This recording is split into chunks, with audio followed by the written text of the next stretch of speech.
guys, welcome back to the podcast. This is your girl Vaughn, and this is Shetalkslife podcast. I am so happy to be doing this in front of the camera. I've always wanted to do this, and so in today's episode, we're going to talk about keeping it positive. And so this is episode 41, and we're kicking off some video content. I don't know if these are going to be bonus content or if they're going to be just randomly sprinkled throughout until I get my footing. So here we have our lovely little backdrop look. I got a little Christmas tree going on in the office. It doesn't have any lights, but that's okay. It's all flocked with some white and crystals and whatnot. So this is my podcast setup. I'm in the office, like I said. So I wanted to talk about keeping things positive because I find that oftentimes we don't really know how to always stay positive. And you guys know that I'm a wellness and mindset coach, and one of the great things that I love is positivity. I love to be positive. I love to see the brighter side of things. So how do you escape the monster that is toxic behaviors and traits? That's one question. And then the answer to that is you do so by keeping it positive. So in today's episode, we're going to talk about keeping it positive and what the importance of positivity brings to your life. But first, let's talk about Tia Mowry. And the reason I bring her up, so for those watching, my podcast has the introduction, telling you about the podcast, a little bit about the episode. Then we have the first segment where we talk about someone who I would highlight regarding the topic of the day, and then we can jump right into the topic. And then at the end, we wrap it up and we kind of give a, some kind of encouragement for you throughout the day after you've listened to the podcast. And then we outro to some music. I don't know what we're going to listen today, but let me tell you, I've been listening to Nicki Minaj's Pink Fridays album, and I actually bought a CD. And before we jump into Tia Mowry, let me just say that it's been maybe 15, 20 years since I've bought an actual physical CD. I think in the Rihanna era, we all stream, since streaming services have literally been out there, we've all streamed on that kind of setup. So I've not done the whole buying CDs. I've been streaming, but for some reason I have a CD player in my Jeep, and I was like, you know what? I would love to grab the Nicki Minaj's CD so that I can have it in my car. I can play it. I can just, do my thing to it. And it brings so much positivity, like girl power, because she just was like, and I was just getting into it. I was loving it. I think it shows a lot of maturity in her, and the way she's moved throughout the music industry. And yes, it's Pink Friday, but it kind of gives you a slightly old Nicki, but growth Nicki, if that makes sense. So that's what has been out there. So our highlight for today is Tia Mowry. So Tia Mowry is the twin to Tamara Mowry, and we grew up with them on the show Sister Sister. We all know who they are. She was on The Game. You guys sometimes call her, is she the one we like, the black one? Right, because her and her sister, even though they're twins, they have two different dynamics and two different personalities. Tia Mowry, a couple months ago, early this year, highlighted the fact that she felt stuck, and she was reaching that point of that age. Tia Mowry and we're the same age. I'm 45, she's 45, and I totally understand where she's coming from, as far as I've reached that age of my life where I'm feeling like I've lost myself, but I don't want to be negative or be destructive to bring my life down. So I want to live in the moment of positivity, and that's the reason we highlight her on today's episode, because she got out of a marriage, she got out of a divorce, she's now newly divorced. She's been with her husband for a long time. A lot of us shamed her and condemned her because of the type of situation she was in with her husband. He was an unknown actor. She was a known actress for many years, since they were kids, and basically they've been in the spotlight as the good girls for us. They were role models. They still are, in my opinion.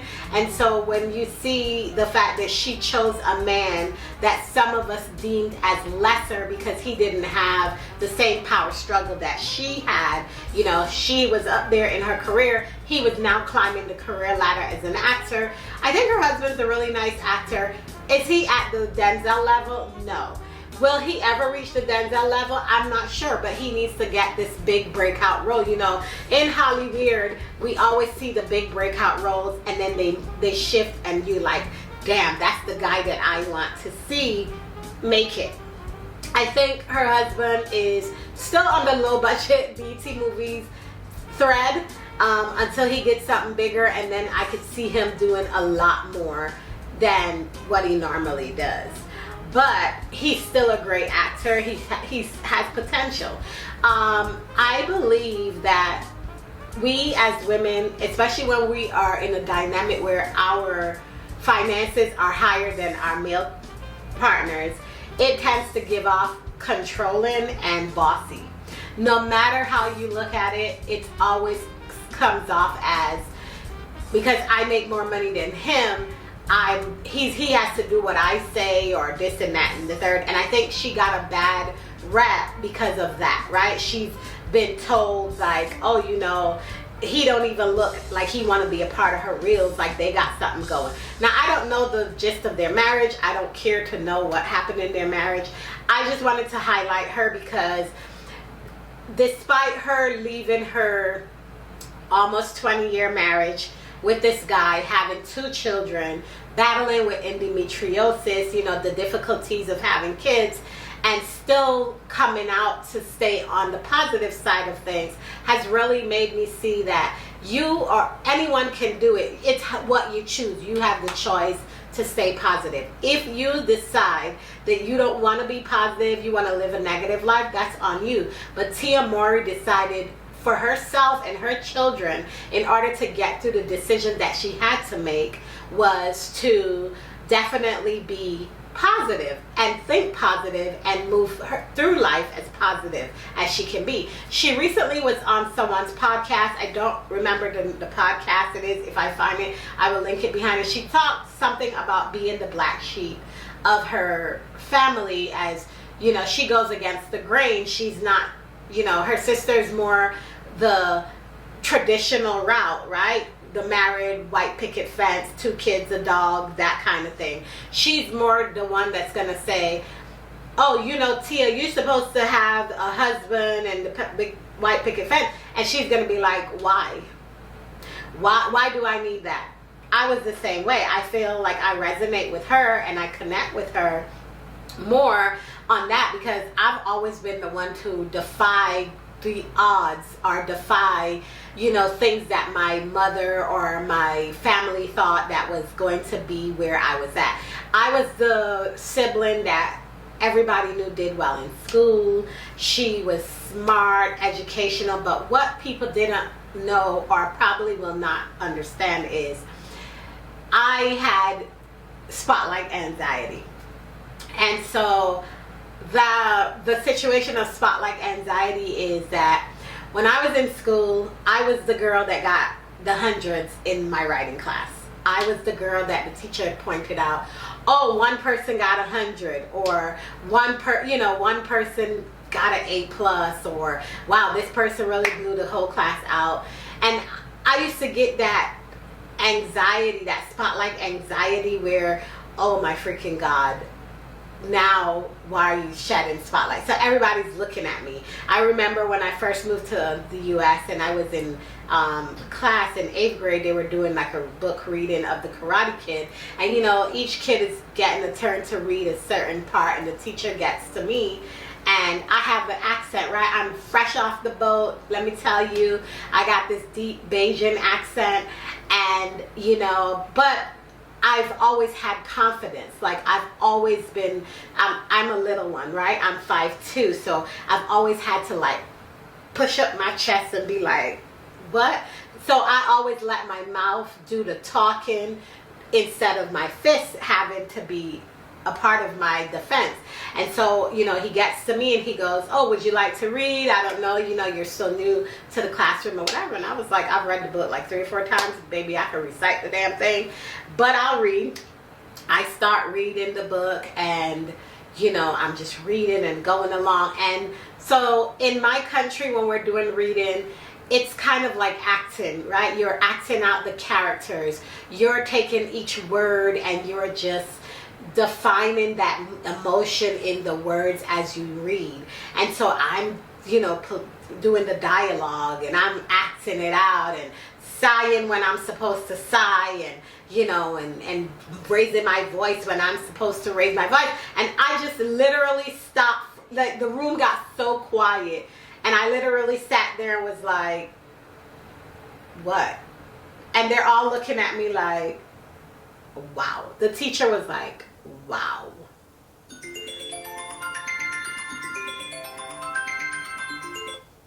And so I'm like, okay. But so I started getting to understand what spotlight anxiety was, and I started to work through it because I have to keep positive on that because that's a part of my career. My career is, I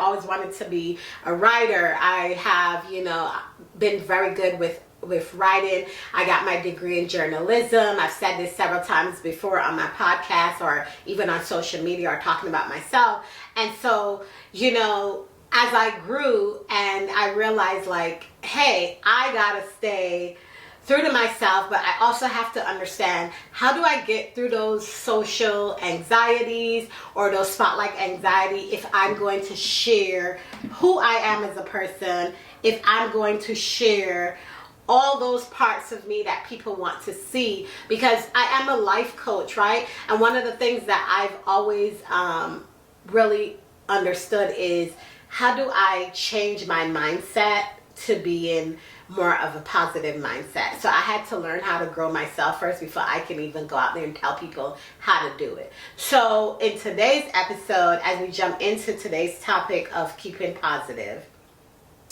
I just want to shed some light on some things, and then, you know, we can just discuss what it means to me to always kind of stay positive.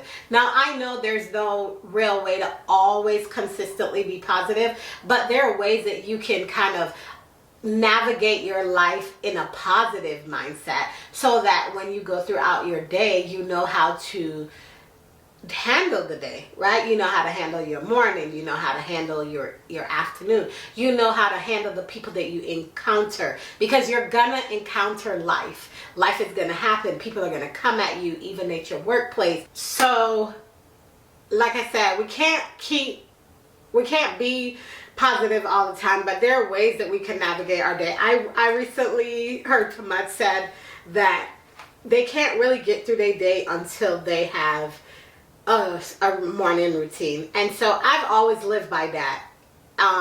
Mostly throughout my mid-30s to now my 40s, I've always lived with the structure. I need structure to kind of navigate my day. As you learn yourself, you figure out who you are as a person, you tend to realize like what makes you you and what helps you become a better you.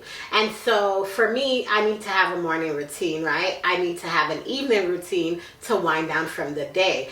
And you know, in between, I don't have to have like a set thing. I just know that in the afternoon I have to have my lunch, either between 11:30 to 12:30 max, or even 1. Like no later than 1, I want to have my lunch because I've set a routine of how I want to have my wellness be portrayed. So those are some of the positive steps that I took in order to change some dynamics around for myself.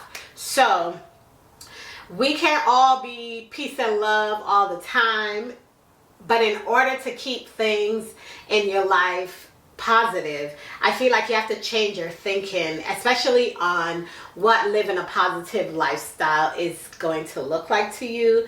And so for me, here are some tips, and I wrote them down on my phone. So if you see me checking here, it's because I have the little tips on my phone, and I want to make sure that I really stress on them and what I'm, want you guys to get from it.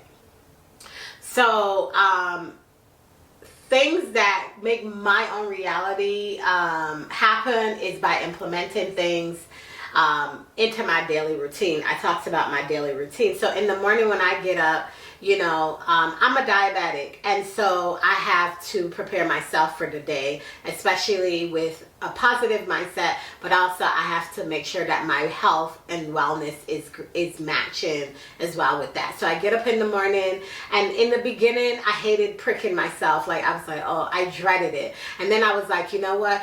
Make it become a part of your morning routine so that you don't feel like it's a job to do, because you already know what it is that you are supposed to get out of it. So I know that I need to check my blood sugar at fasting. So I get up every morning, and I know that by 7 o'clock, the latest, I'm pricking my finger, I'm checking my blood sugar, I'm, noting it in my phone, into the app, making sure that it's recorded, because I'm, trying to regulate my health. And then I know after that I'm going to have some breakfast. Sometimes it flips flop. I would go have a shower, then get my day, get myself ready for the day, get some breakfast. And if it's a work day, I get on mine and I start my work day. I start my work day no later than 7:30, because one of the things that I don't like to do is I don't like to be rushed in the morning. And so, because I work from home and I don't like to be rushed in the morning, I wake up at 5:30 every morning. I stay in bed, I surf the net, I look at my daily prayer. I kind of just sit and feel the day and feel like, okay, what do I want my day to look like today? And so, that helps me. When I get out the bed and I get myself together, I choose my outfit for the day and I get myself done. I put my little face on, my little 5-minute makeup on. And if I am not making breakfast in the house, I run out, I go grab breakfast. But then also, I prepare myself for my work day. My work day is hectic because I work from home. I work in a high stress environment. So I'm constantly in meetings all day long, and it's just like dealing with different personalities, dealing with different people. And so how do you deal with that, right? How do you take your mind and say, damn, I don't want to, like, if I wake up in a good mood, I don't want to be in a bad mood at all. Like, I literally want to be happy today. And that's how I feel. Like, when I wake up in the morning almost every day, I'm like, I want to be happy. I want to have a great day. I want to smile. I want to feel energetic. I want to feel lighthearted. I want to feel like so much positivity is in my room that I'm able to, like, jump on the podcast or write down some notes for a new podcast episode, an idea. Like, I want to make sure that I'm doing that. So that's my mindset. But of course, life is coming at me throughout the day. I'm going to deal with this person, that person, this person, that person. And so I'm like, okay, what's the big deal? So after doing all of that, here is some of the things. Like I said, I have a routine. So the first thing is I promise to go with good intentions. That is what I've always been told. Like, I had a boss years ago said to me when I went to her to complain. And listen to me, she was very good at schooling me on a lot of things and how to, like, present myself, because she saw so much greatness in me that she was like trying to push me into the forefront and still giving me the hidden tips of how men see us, how other women is going to look at you, and when you become their boss and you used to be their peer, what they're going to say to you and how you could handle it. So one of the things that I took away from knowing her for all these years is she's always used to say in her meetings, when she starts off her meeting, she always used to say, go with good intent. And I always used to be, okay, I could see that. I don't know you, right? You meet a person today and you have no idea what their personality is going to give off. You have nothing to go by. So you don't go in the door being negative. You go in the door with, no matter what this person brings with me, I'm always going to look at it from a positive outlook so that I know how to navigate that person as I have a conversation with that person. So that's what she meant. It's like, always go with the idea that it's going to turn out to be something positive versus you saying, oh, when I walk in this room, I don't care who's in there. I'm just going to, it is what it is. It's like because your mindset's set on that part of it. It's like your mindset set on this negativity thing or whatnot. And so I'm like, okay, that's something I should start incorporating as I go through my corporate America job. And even with people, I don't know you, until you show me something different. I have to go with good intention. So that's the first thing that I will give you as advice. And then the second thing is, I touched on it earlier. Wake up every day knowing that the world would try to break your spirit, but if you have daily routines in place, you can get through the day without feeling defeated. And it's easier said than done. Everything I'm talking about is easier said than done. It's about doing the work, going through the motions to change your mindset, to keep it positive so that you are aware of how to navigate the world as it comes at you. Because the people that come at you, you don't know what they're coming at you with. You have no idea, but you know who you are. So you know what you need to do? You need to go with good intent. You need to wake up, be positive, love on yourself, treat yourself good. If it's gratitude quotes you need in the morning, be grateful, a prayer, this. For me, I get this daily prayer sent to me. It comes with a daily prayer, a Bible chapter, and a quote, and all kinds of stuff it comes with, and I love it. It just gives me insight into building that spiritual connection that I've been building for the last year and a half. And I really enjoy it. So now I add that to my routine. I make sure that I see that prayer every day, and I say that prayer, and I embrace that prayer, and I look at it and say, what about that prayer will help me navigate the day? And that's how I look at it. Another thing is, for me, I do not invite unnecessary traffic into my house. So what I mean by that is, as you get older, you're going to realize that your circle of friends start to get smaller and smaller and smaller and smaller. And the reason for that is you evolve. And as you evolve, some people come with you and others just kind of fall off to the wayside. Those who come with you, they come with you until they can't come with you anymore.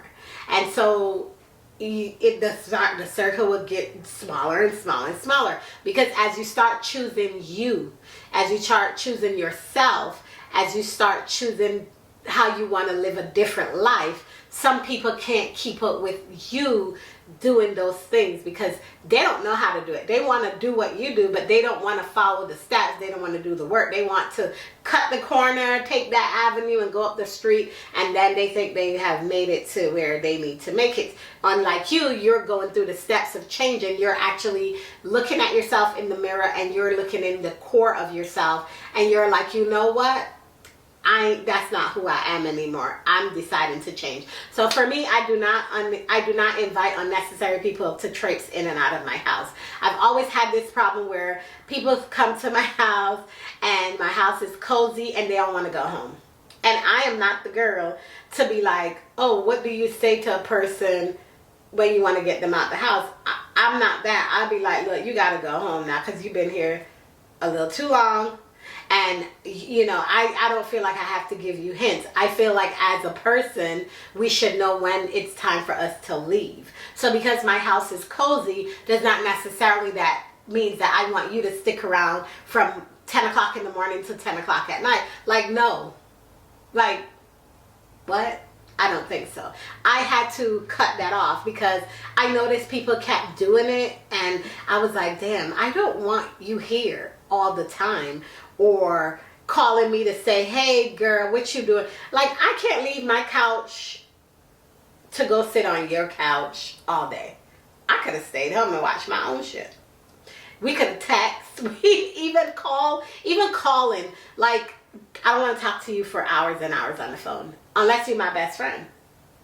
And that's what we do throughout the day. You know, I mean, I'm busy, my best friend is busy, but we try to check in with each other through text messages, and sometimes we'll stay on the phone for about an hour or two throughout the day because she's working and I'm working. We work in two different industries. You know, I might be there to keep her busy and have her day going, and vice versa, and get each other through the day. So yeah, I don't like unnecessary visitors. I don't feel the need to have to tell a person why I don't want to invite you to my house. I remember when I first moved here to Tennessee, they had like a snowstorm was coming. And one of the girls I lived close to the office at the time, and one of the girls in the office was like, oh yeah, we could go down by Vaughn's house because she just lived right down there. We don't have to go home. And I was like, pump your brakes.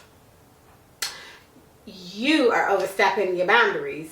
And whether there's a snowstorm or not, I am going to my house because I don't want to be responsible for you, entertaining, feeding you if you were stuck with me for 3 and 4 days in a snowstorm. You're not that kind of person that I feel like I want to be stuck with in a snowstorm. I know some people behind here might be like, ooh, but no, I don't. People upset your peace. They do. And I've curated my house to be so peaceful for myself that I don't want that. I do not want anyone to come in and upset my peace. So that's a hard change I had to make. And since I've made that change, I feel so light where I'm and airy when I'm in my house. If I lay on my couch and watch TV for 4 or 5 hours without any interruptions or anything going on, it's not selfish. It's just me taking care of me. And it's called self-care, and it's called, you know, rebooting. That's just me. That's just my way of doing things. Another factor that I feel like truly we could talk about as far as keeping positive and changing up your mindset is stop catering to people and their egos. One of my favorite quotes that I said to myself was, stop catering to people's egos. I do not want to cater to your ego. Whatever you got going on, that's on you, but I need to cater to me. I need to be able to know that when I say this is who I am, this is who I am. I don't want you to decide that in order for me and you to be friends or some kind of, you know, associate, that I have to look apart, be a part, you know, play that role. I don't want to be an actress. I just want to be me. I just want to be authentically me. And so I don't want to cater to people's ego. It's not healthy, and you have to set boundaries with everyone, no matter who they are. And when you say no, you don't need to explain why you're saying no. I used to be that girl. I used to be the girl that would be scared to say no because now I gotta explain why I'm telling you I can't come to this event, or why I can't support this, or, you know, I don't align with that. I think a lot of times everyone thinks that you're supposed to align with their thinking or their idea and their ideologies, and that's not who we are. We all have something different. I want to just be me and you just be you. I just feel like don't cater to people's egos. Stand on who you are and what you bring to the table. I will tell you a story that caused me to like lose people that I thought were friends but weren't friends to me. So let me take it to this. And this is one of the reasons why I realized that I'm not the person. It's not me, it's them. And I had to deal with this in therapy and, you know, talk about it. So I knew someone that I grew up with back in my country, and I've known her since we were like 10, 11. I moved here, she stayed there. We didn't see each other until we were like 17. She moved here and we went to the same high school and so forth. Because at the time in New York City, a lot of immigrants would go to this same high school. And so, you know, it's populated with immigrants. So I ran into her and I hadn't seen her in a long time. We became friends again. We started talking and whatnot. So fast forward to a couple of years now, we have kids. We're grown. We have our own place and whatnot. So she moved away And then she needed to come back, and she needed a place to stay. And I was freshly in Atlanta. I had my partner, my son, and we had, she had her and her son at the time. And I was like, come stay with us, get on your feet, and, we'll figure things out. That's me. I'm very nurturing and very caring, empathetic, and I want to see my circle do well. And so I thought she was part of the circle that if I'm doing good, she's going to try to do good too. But I had to learn quickly about how people treat you, right? People are not going to be the same as you. My therapist keeps drilling that in my head. Because you're nice does not necessarily mean that the people you encounter are going to do you like you would do them. And this happened to me. She was in my house, and at night she's on the phone, she's talking loud, we go into bed. In the morning, my partner's getting ready to go to work, and she makes breakfast, and she leaves the dishes everywhere.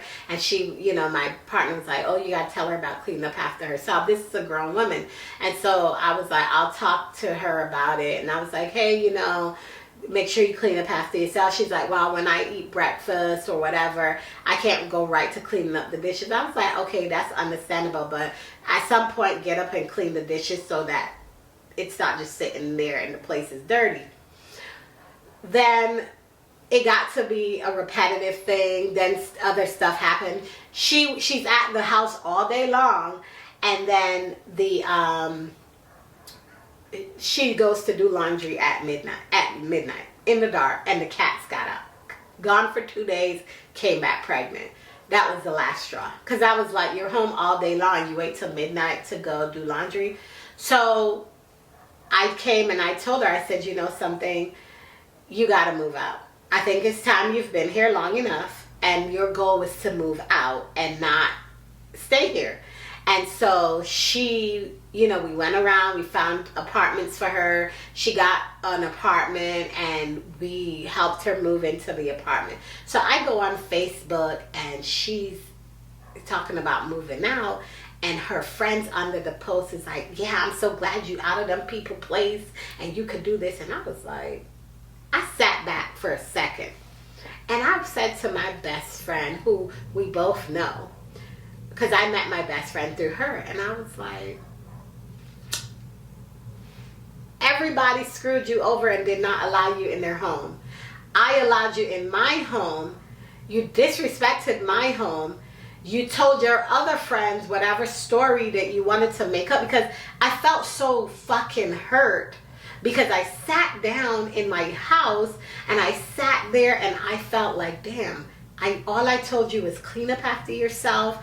I didn't cut the lights off. I didn't tell you couldn't eat any food. I didn't do any of those things, but you felt the need to make me look bad because I told you that this is not your place. It's not your place.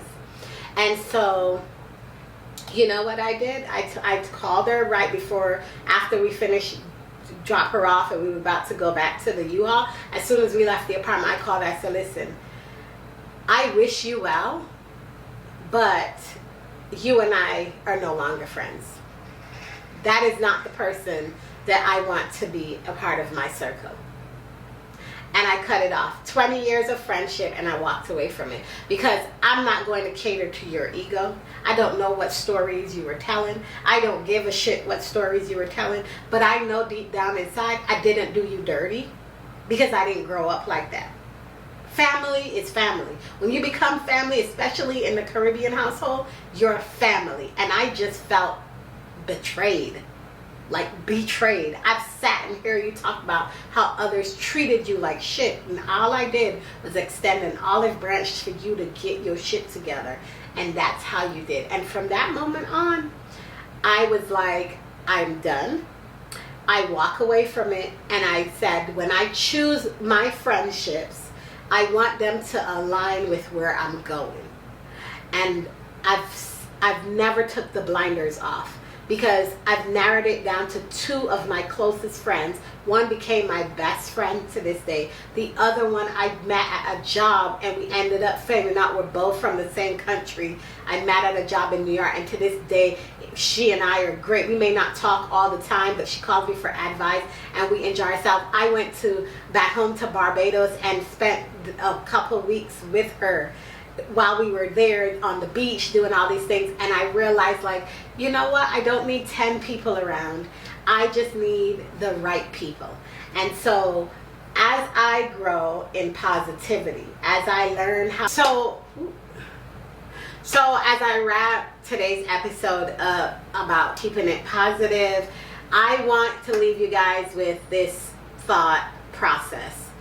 Go with good intent when you meet people. Don't always assume that it's something negative coming from it.